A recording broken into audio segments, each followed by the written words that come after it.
Welcome to Pure Hustle Podcast. I'm Mike. And this is Orlando, and we're here for another Monday mini-sode. Yeah, Monday minis are where we get a chance to cover one topic in a much shorter amount of time. YouTube bite-sized episode, as opposed to our longer hour-plus episodes that you can listen to every Wednesday on any platform that you get your podcast from, or on YouTube, which if you're watching this, make sure to like and subscribe so you get that content as well.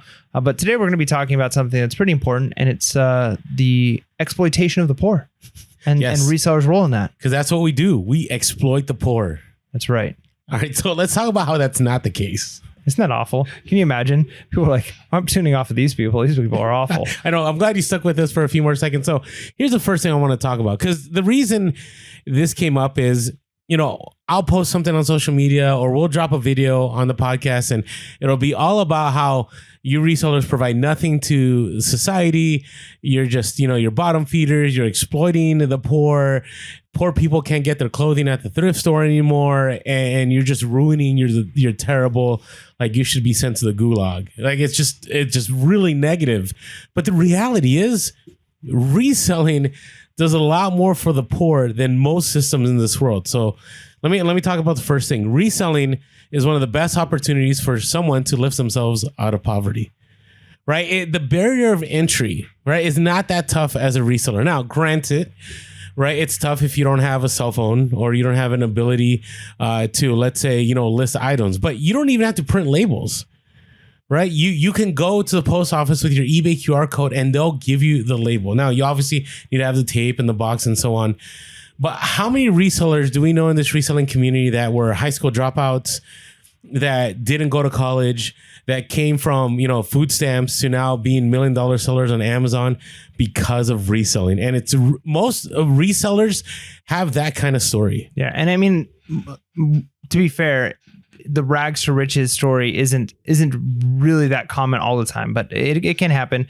But I think what we're saying is, more realistically, it's a low barrier to entry for a business. For sure, it's one of the lowest. And you could take somebody who's struggling to make it month to month, and maybe they're not going to go full time. They're trying to sell private label on Amazon. But what they can do is pay the car payment and pay for some extra food on the table. And before long, they're paying for some extra fun things. And because reselling is that opportunity, I remember, multiple times hearing people give comments of, whether on our Discord or other places, where somebody was trying to make a deal. The person who was making the deal found out they're a reseller and wanted to nope, I'd rather not sell this to you. You're a reseller. And it happens occasionally. We're still big on sharing that you're a reseller. But that mindset, it just bothers me of, hey, I'd rather sell it to somebody who actually could use the product. And I want to tell them, do you realize, my son was just recently born, had a very large medical expense and some equipment that I had to buy. And reselling is what allows me to buy that stuff for my son. Mm-hmm. So does the person who needs the size 10 jeans, Miss Me jeans, need them more than I need the money to be able to pay for medical equipment for my son, right? People don't realize that I'm not just doing this because it's making me filthy rich. I'm doing this because we need the money. And that's most resellers. It's a way of, it's a means to an end. And so, yeah, that's a great point. And the other thing too, a lot of times people think that hey, if resellers are going into thrift stores or garage sales, they're buying up all the inventory and there's not going to be anything left for, a lot of times the easy one to throw out there is well, then the homeless won't be able to have stuff, or the really poor won't be able to have things. But let's be honest. If you walk into a thrift store right now, and I go through the clothes rack, and then I go through the shoe rack, and I go through different racks to buy things. If I went through 200 shirts, I might buy one or two. Maybe there's a couple of resellers who know some stuff that I don't know, and two more of them get bought up. Okay, so maybe 5 out of a couple hundred shirts in an average thrift store, and that might even be shooting high. But maybe if it's a good day, you get 5 shirts out of going through a couple hundred. Mm-hmm. That means there's 195 more shirts available for everybody else. Because the person who needs a jacket or a shirt or a pair of shoes because, hey, I just need something to wear. I need something to wear to my job interview. I need something to wear because I'm out on the streets, whatever it is. They probably don't need the random single stitch, whatever, shirt from some 90s cartoon show. They probably need something actually a little bit more sturdier than that. And so And again, the thing is, okay, I'd actually would love for those people to learn how to resell and be able to find those items and sell them, and then they can get themselves out of those situations. But I think people get this idea that like a reseller is going to walk into a thrift store, take everything off the shelf at like just pennies on the dollar, and they're going to sell all that stuff and just make a killing. And that's not how that works. Like, and there's no way to buy everything that's out there. No. I mean, I can't tell you how many times I walk out of a thrift store and I don't make a dent at all. I might buy, 20 shirts and there's still another 100 shirts left on the rack, right? And most resellers aren't buying the cheaper priced items, right? They're willing to drop the $20 or the $30 on, let's say, a certain kind of flannel or a certain kind of high end item, right? Where there's just as good quality items, it's just not brand name, right, that somebody who doesn't have the money can just pay the $4, $5, whatever it is. There's so much out there. There's so much out there that's just wasted, that in the United States, we actually send items to other countries. Okay, they're booming. Right now, there's a recent report we shared. I don't know if we shared it here. I shared it on social media, how in Indonesia, thrift prices have gone up just because thrifting has become so popular out there because of everything that's been sent over there from America and other Western nations. So the reality is there's plenty. No one is stealing clothing from the poor by going and shopping to the thrift stores. If you combine even all the resellers, all the Gen Z thrifting because it's cool, TikTok individuals, everybody, combine all of them, still there will be an overabundance of items out there. not a dent. Not even a dent. Now, this other one is, reselling actually helps the poor. So let's not go worst case scenario. Let's go with somebody who, they're barely making it on rent. Right. And they have children and they want to be able to somehow take their family on a vacation, or maybe their child wants to play sports, but they can't necessarily afford the equipment for it. And they say, you know what, I'm going to sell on eBay. I'm going to go to a garage sale. I'm going to go to a thrift store. I'm going to pick some items up.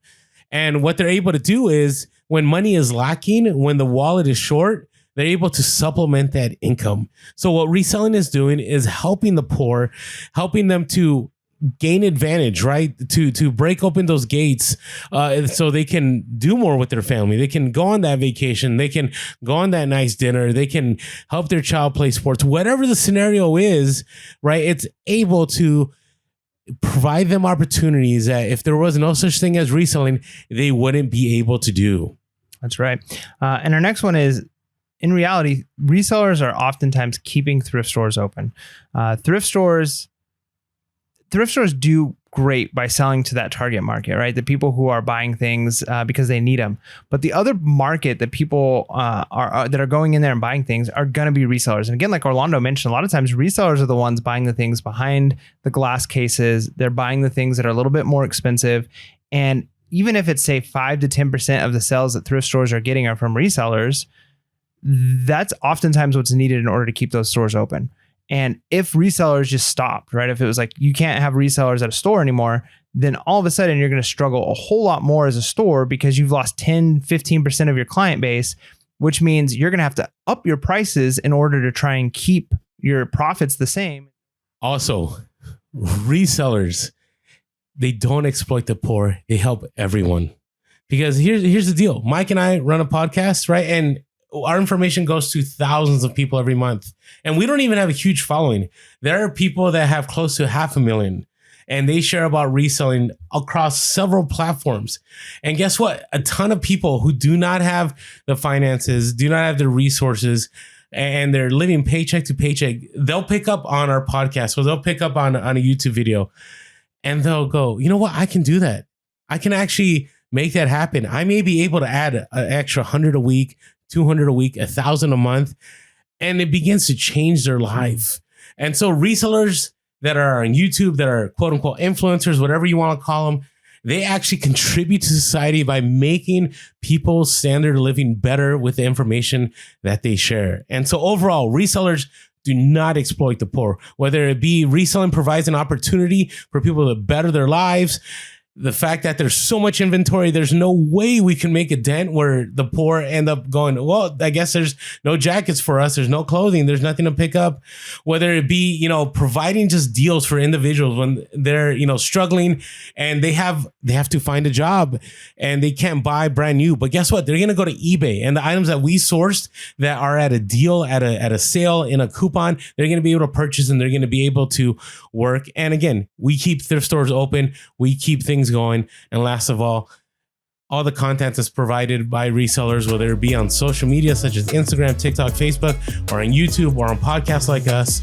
helps millions change their lives. That's right. And with that being said, make sure to be real, Be relevant, and be reselling late. Peace.